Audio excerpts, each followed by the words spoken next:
This flexibility in hunting tactics enabled bobcats to achieve a success rate of 30 to 50% in 2023, significantly higher than other predators in the area.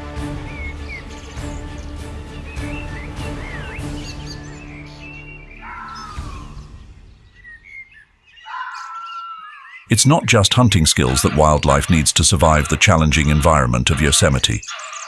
The gray fox, scientifically known as Eurocyon cinerio argenteus, has become one of the most successful species due to its adaptability.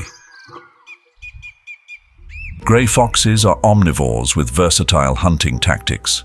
They can hunt a wide variety of small animals like mice, rabbits, and small birds, and they don't hesitate to consume insects, fruits, and seeds when necessary.